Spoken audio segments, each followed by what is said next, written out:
আসসালামু আলাইকুম ওয়া রাহমাতুল্লাহি ওয়া বারাকাতুহু। আপনাদের সকলকে জানাই আওয়াল ক্রিয়েটিভ পরিবারের পক্ষ থেকে নতুন বছরের শুভেচ্ছা এবং অভিনন্দন। এটি হচ্ছে আমাদের নতুন বছরের প্রথম ভিডিও। এই ভিডিওতে আজকে আমরা শিখব, আমার ডিসপ্লেতে দেখতে পাচ্ছেন একটি ঘাসের মতো ইফেক্ট তৈরি করা আছে। তো এই ইফেক্টটা আমরা কিভাবে অ্যাডোবি ইলাস্ট্রেটর দিয়ে তৈরি করতে পারি সেই প্রসেসটাই আজকের এই ভিডিওতে আপনাদের শেখাবো। আপনারা যারা এটা সম্পর্কে জানেন তারা চাইলে ভিডিওটা স্কিপ করতে পারেন, কারণ আমি চাই না আপনাদের মূল্যবান সময়টি আপনারা এই ভিডিওতে নষ্ট করুন।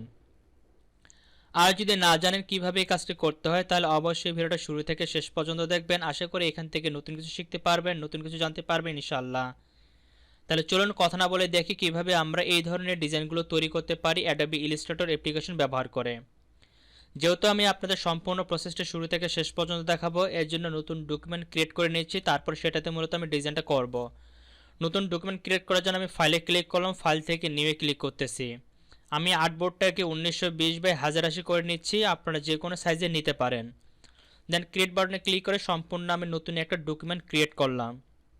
এখন মূলত এই ডকুমেন্টে আমি ডিজাইনটা করে দেখাবো। তো এটার জন্য আমি টুল প্যানেল থেকে প্রথমে আমার ইলিপ টুলটাকে সিলেক্ট করে নিচ্ছি। এরপরে উপরের দিকে আমি স্টকটাকে অফ করে রাখতেছি এবং ফিল কালারে এখান থেকে আমি একটা কালার দিয়ে দিচ্ছি। লাইক দিস আমি এই কালারটা দিলাম। এরপরে কিবোর্ড থেকে শিফট বাটন প্রেস করে ধরে রেখে ড্র্যাগ করে আমরা এইভাবে একটা শেপ ক্রিয়েট করে নেব। তারপরে এই শেপটাকে সিলেকশন টুল দিয়ে সিলেক্ট করে উইন্ডো মেনুতে ক্লিক করব। এখান থেকে আমরা গ্রেডিয়েন্টে ক্লিক করে গ্রেডিয়েন্ট কালারের মোডটা অন করে নেব। তারপর এখানে একটা বেসিক কালার মোড দেওয়া থাকবে, আমাদের ব্ল্যাক অ্যান্ড হোয়াইট বা যে কোনো একটা কালার মোড আপনারা সিলেক্ট করে দিবেন। যখনই সিলেক্ট করবেন তখন এখানে কালারটা কিন্তু অ্যাপ্লাই হবে। দেন এখান থেকে যতগুলো কালারের পয়েন্ট রয়েছে সবগুলো ডিলিট করে দিবেন, শুধু এখানে দুইটা পয়েন্ট রাখবেন, একটা হচ্ছে লেফট সাইডে আর একটা হচ্ছে রাইট সাইডে। তো আমার লেফট সাইডে যেটা রয়েছে এটাতে ডাবল ক্লিক করব। ডাবল ক্লিক করার পর এখান থেকে আমি লাইট গ্রিনটাকে দিয়ে দিচ্ছি। তো দেখেন লাইট গ্রিনটা চলে আসছে। এরপর আবার রাইট সাইডে যে পয়েন্টটা রয়েছে এটাকে ডাবল ক্লিক করব, এখান থেকে আমি ডিপ গ্রিনটা দিচ্ছি। দিলে এটা আমাদের চলে আসবে এখানে। দেন এটাকে আমি রেডিয়াল করে দিচ্ছি, লিনিয়ার থেকে রেডিয়ালে ক্লিক করলে রেডিয়াল চলে আসবে। তো আমি এটাকে আরেকটু লাইট করে দিয়ে দেখি, এখান থেকে আরেকটু লাইট করে দিতে পারি আমি। ওকে, তো আমি এই ধরনের একটা ডিজাইন করে নিলাম। আপনি চাইলে লিনিয়ার কালারও ইউজ করতে পারেন, সম্পূর্ণটা আপনার উপর ডিপেন্ড করবে। আপনি যেটা নিতে চাচ্ছেন সেটার মতো নিলে সেই ধরনের ইফেক্টগুলো পাবেন। দেন এটাকে সিলেক্ট করে আমি একটু উপরের দিকে তুলে দিচ্ছি, ধরেন এখানে রাখলাম। তারপরে কিবোর্ড থেকে অল্ট বাটন প্রেস করে এবং শিফট বাটন ধরে সোজা আমি একটা কপি করলাম, হাফ বরাবর নিয়ে আসলাম। যখন এরকম আসবে এরপর এটাকে সিলেক্ট করে আমি কিবোর্ড থেকে কন্ট্রোল ডি প্রেস করলে ডুপ্লিকেট হবে।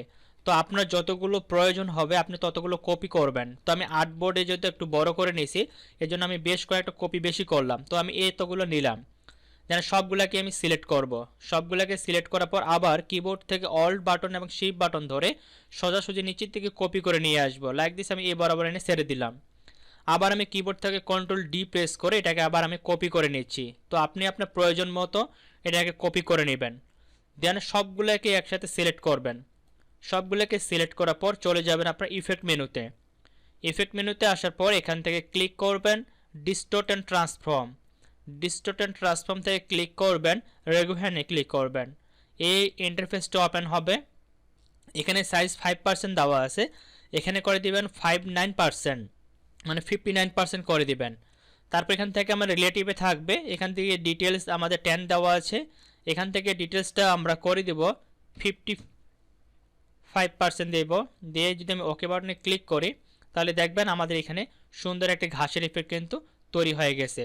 তো এই ছিল মূলত আজকে এই ভিডিওতে। আশা করি আপনাদের ভিডিওটি ভালো লেগেছে এবং এখান থেকে নতুন কিছু শিখতে পারছেন।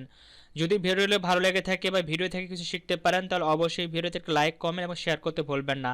আর পেজে নতুন হয়ে থাকলে অবশ্যই পেজটিকে ফলো করে রাখবেন প্রতিনিয়ত নতুন নতুন টিউটোরিয়ালগুলো পাওয়ার জন্য। তো সকলের সুস্বাস্থ্য কামনা করে আজকের মতো ভিডিওটা এখানে শেষ করতেছি। সবাই ভালো থাকবেন, সুস্থ থাকবেন, দেখাবেন নেক্সট ভিডিওতে। আল্লাহ হাফেজ।